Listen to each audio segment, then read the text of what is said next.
When this event hit the headlines, I was around 5 to 6 years old. Although I didn't really grasp what it was, I could tell from my parents' faces that it wasn't a good thing. All the beef burgers in the freezer were thrown in the bin, and we were only allowed to eat fillet of fish whenever we went to McDonald's. Subconsciously, this must have influenced my becoming a vegetarian in my early teens. Nowadays, there are hundreds of veggie-friendly options. Tofu. But back in 2001 and 2002, it was a little bit more difficult.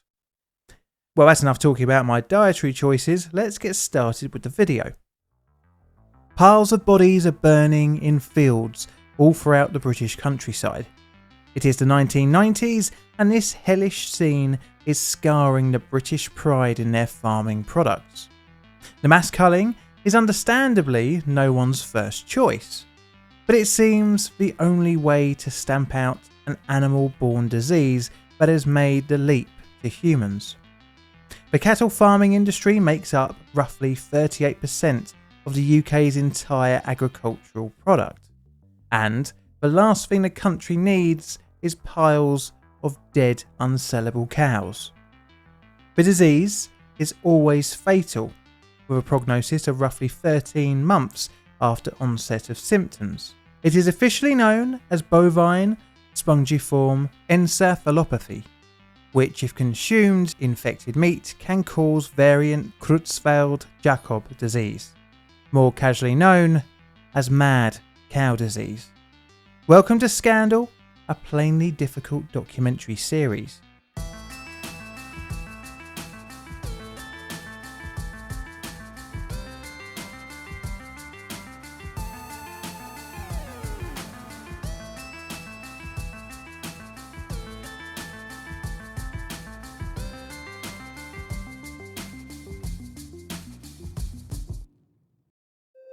Background.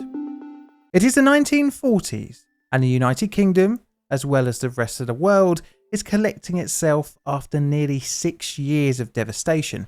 War has bludgeoned the UK economy. Industry has been stripped of resources and manpower, and a victorious, yet now poor nation seeks some way to move forward. The country is in debt, and has been operating under rationing for many of the essentials for the average British person's diet: sugar, meat, fats and cheese. At the start of the war, Britain was importing half of its meat, 80% of its fruit and 70% of its cereals and fats from abroad. As such, this became the wake-up call for the UK to become more food independent, as well as build thriving rural communities and economies. Successive governments fostered this economic development. The growth continued in the 1970s, with the UK joining the EEC. Now there was an even bigger reason to farm more: tariff-free trading.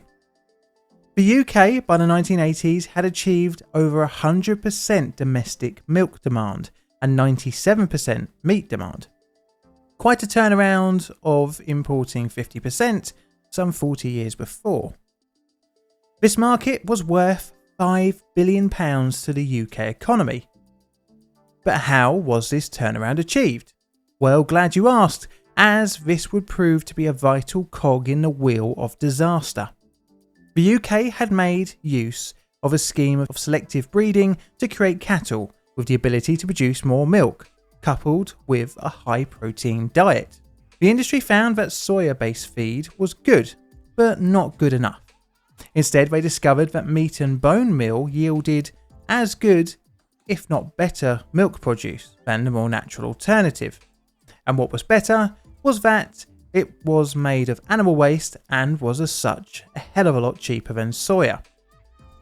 You may ask what those waste products are. Well, I don't think you're going to like it. Imagine every bit of livestock that you think you would normally throw in the bin. You know, the bones, blood, and pretty much everything else left over, but vitally also the brain as well.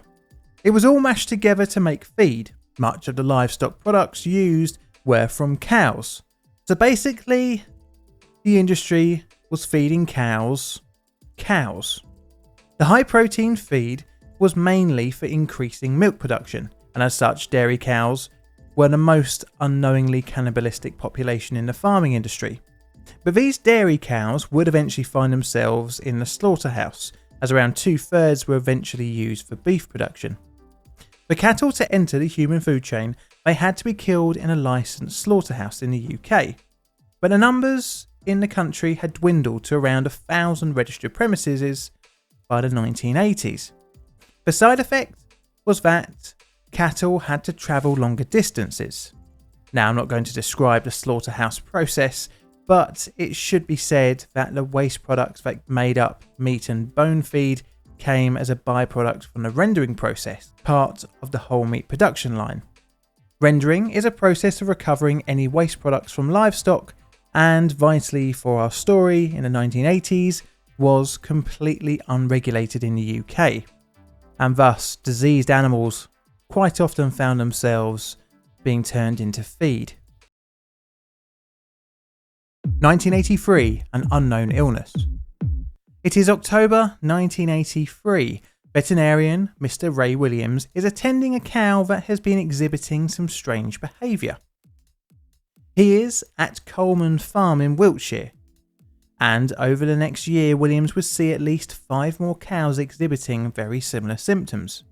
The animals are showing signs of distress, shaking, poor coordination and trembling of the head. The cows, although showing normal hunger, were also losing weight. The animals were destroyed and thus no autopsy was made, but these few victims would prove to be just the start of a mysterious condition. In January 1985, Mr. Williams discovered another cow from the same farm but a different unit, exhibiting the same strange symptoms. Not wanting to miss out on finding out what the cause was, he sent this cow, which would now be named Cow 36, to a veterinary school in Langford. The animal was slaughtered and given a partial post-mortem. In the report, the cow was stated to have progressive nervous signs, hyperemesia, tremors, mania, and hind leg ataxia. But whilst Williams was dealing with this strange illness, little did he know that another farm called Pitcham, over 100 miles away in Sussex, had an animal showing the very same strange symptoms. Cow 133, as it was officially known, was observed in December 1984 to have lost all of its coordination and was experiencing severe shaking. 6 weeks later it died, much to the confusion of local veterinarian Mr. David B. B, like Williams, at the same time would see several more cows showing the same symptoms, almost like it was spreading amongst the farm's population. B coined the new illness Stent Farm Syndrome after the owner of the farm, Peter Stent, and sent a number of tissue samples to the Central Veterinary Laboratory. The first officially diagnosed case of BSE was from cow number 142. Pathologist Carol Richardson examined the cow and saw similarities with the samples that B had sent in previously. She diagnosed the illness as a bovine scrapie, which was confirmed by the consultant pathology unit. As a side note, scrapie is a known condition, even known as early as 1732. It is fatal and is a degenerative disease affecting the nervous systems of sheep and goats, but it is not known to be transmissible to humans, and as such, infected meat can be consumed. The name comes from the behaviour of the infected individual scraping their bodies against rocks. Cow 142's autopsy results will be reviewed a number of times. One such was in June 1987, when it was confirmed the illness was a form of transmissible spongiform encephalopathy, or the less of a mouthful BSE.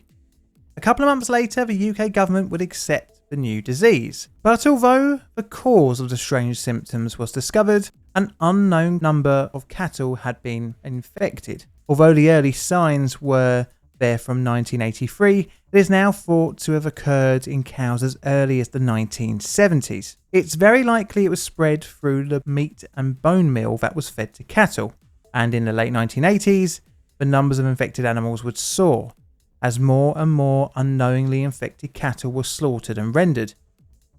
However, when the causal link was suggested, in 1988, meat bone meal was banned for feeding to cattle, but by now hundreds of thousands of cattle were potentially infected with mad cow disease. The British Ministry of Agriculture accepted that it had a new disease, but it was very slow to act, only banning offal for human consumption in 1989, which was suggested by the Southwood Report.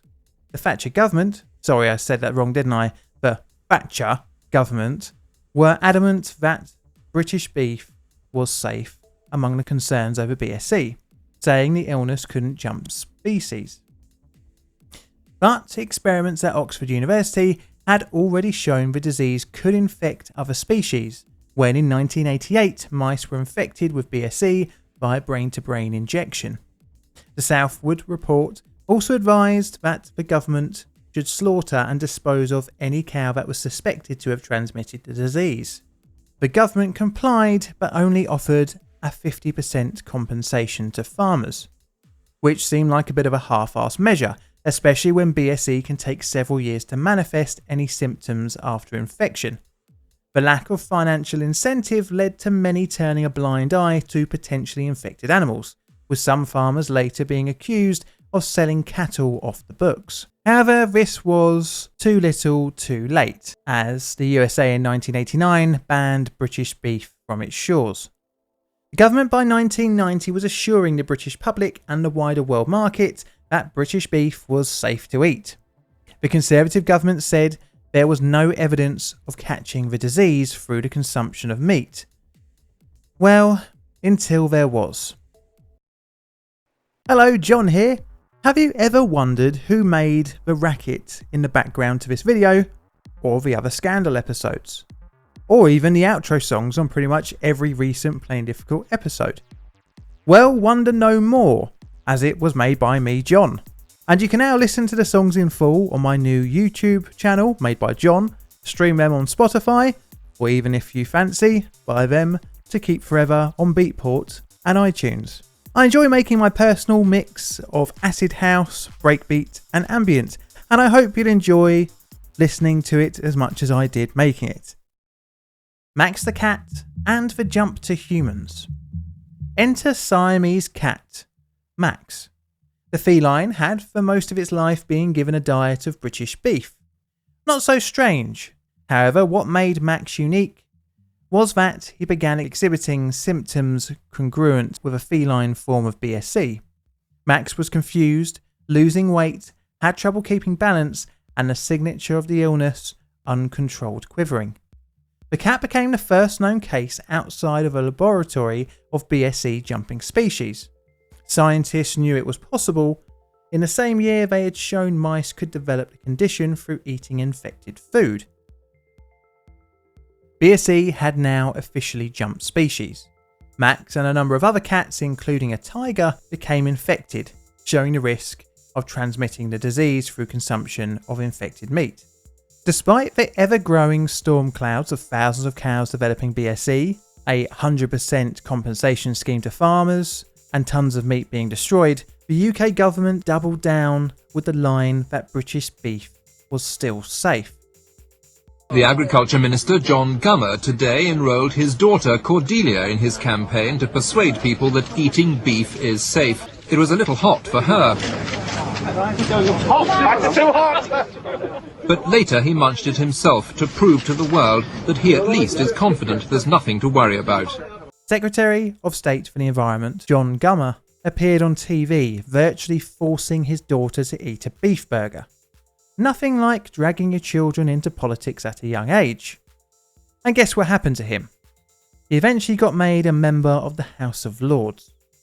Anyways, no matter how much head in the sand stances the government made, by 1992 an estimated 100,000 cattle had become infected with BSE. This amounted to roughly 3 in every 1,000 cows having the potential to be infected. Between 1992 and 1993, some 4.4 million cattle had been slaughtered and disposed of, mainly by burning the corpses in the fields of the British countryside.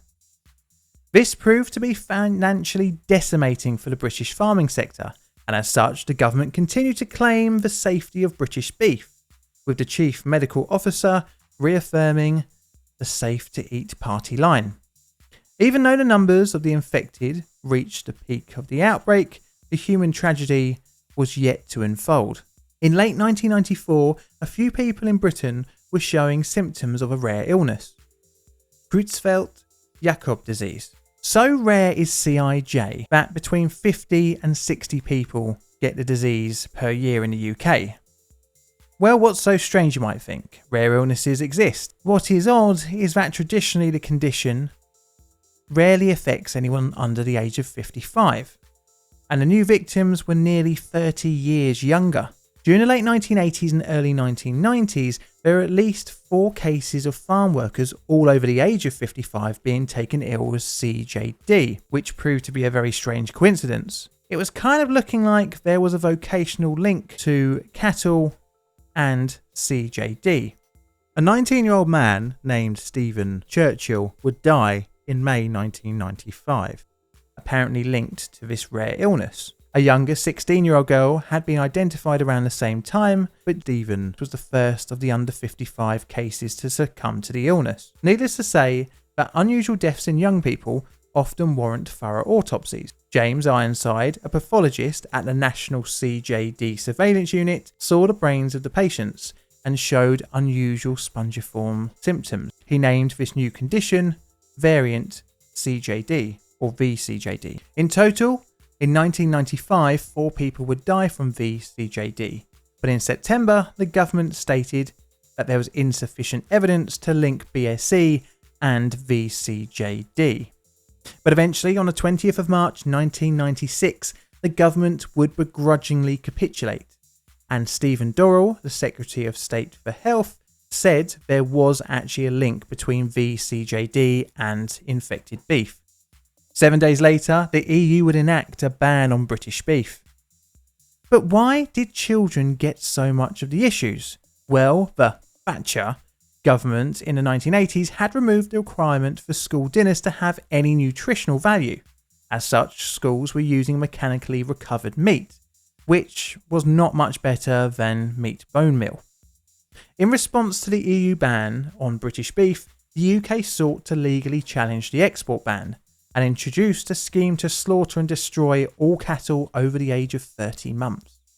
This rift between the UK and EU during this period, which heavily affected the UK farming economy, has been argued to be one of the sparks that started off the Brexit movement, of which a large number of farmers voted for in the EU referendum. Millions of cattle burned in the fields of the UK countryside as the UK government attempted to get a handle on the outbreak. However, British beef was still on the menu in British butchers, albeit not allowing to be sold on the bone, but there was still risk to people. In 1997, local councils stopped serving beef in roughly 2,000 schools across the country. Over the next 20 years, 178 people would go on to contract and die of the disease. But let's quickly pause here to discuss vCJD and how it affects the human body. vCJD. The contraction of vCJD has appeared to be a bit of a lottery of genetics, as millions of people ate infected meat, but there are under 200 known deaths. Clearly the odds are low, although you'd never like to know your chances when you're taking the spin on the roulette wheel of death. vCJD is caused by things called prions, officially called proteinaceous infectious particles. They are misfolded proteins that have the ability to transmit their misfolded shape onto normal variants of the same protein. In an uninfected person, prions begin as a string of amino acids that then fold themselves into 3-dimensional shapes. Sometimes during protein folding, issues can happen and the prion protein can't be used by the body. These are usually recycled, but can cause issues if large enough quantities build up. After eating infected meat, the malicious prions infect healthy brain proteins in the body. They then build up on the brain and cause more misfolded prions. In doing so, this kills off brain cells. Naturally, the dying of brain cells creates reduced cognitive and physical functions. What is scary is that these dangerous prions can survive in the nerve tissue, such as brain or spinal cord, for a long time after death, which if eaten, spreads the disease. Potentially, vCJD can lie dormant in your body for many years. As such, some countries have bans on British citizens donating blood if they live during the crisis. But was there any accountability for the continued sale and denial of infected meat? The inquiry. At the height of the disaster, an inquiry was announced in December 1997. The new Labour government, under the premiership of Tony Blair, had been in power since May the same year. In its executive summary, published in October by Nick Brown, the Secretary for Agriculture at the time, stated, "The public was repeatedly reassured that it was safe to eat beef. Some statements failed to explain that the views expressed were subject to proper observance of the precautionary measures which had been introduced to protect human health against the possibility that VSE might be transmissible. These statements conveyed the messages not merely that beef was safe, but that VSE was not transmissible." The inquiry also slated the government for its lack of consideration for the amount of infected material needed to be eradicated from the meat. More serious was a failure to give rigorous consideration to the amount of infected material that was proving capable of transmitting the disease. The false assumption was made that any cross-contamination of cattle feed in feed mills from pig or poultry feed containing ruminant protein would be onto a small-scale matter. As the 90s came to a close, the numbers of infected cattle were reduced, as the population of cows were essentially eradicated from the UK. Restrictions on beef were slowly raised. Meat on the bone and offal was still restricted well into the mid-2000s, even for UK markets, and the EU would lift its ban in 2006 after a 10-year embargo on British beef, although France continued to impose a ban on British beef illegally long after. Plainly summary. Personally, it seemed like the government at the time was, during the reigns of two Conservative Prime Ministers, Thatcher and John Major, were more willing to play down and in some cases outright ignore the warning signs to the risk of millions of British citizens. All of this was to try and prop up a significant portion of the UK economy. Incompetence, profit over safety, or a bit of both will be up to you to decide. But regardless, many hundreds were paid a price and maybe still will. This is a Plain Difficult production. All videos on the channel are Creative Commons Attribution Share Alike licensed. Plain Difficult videos are produced by me, John, in a currently nice corner of southern London, UK. Help the channel grow by liking, commenting and subscribing. I'd like to thank my patrons and YouTube members for your support. And also, if you enjoyed any of the music in this video, you can listen to it on my second channel, Made by John, stream it on Spotify, or even if you feel like, buy it on iTunes. As such, all of the links are in the description below. And all that's left to say is, Mr. Music, play us out please.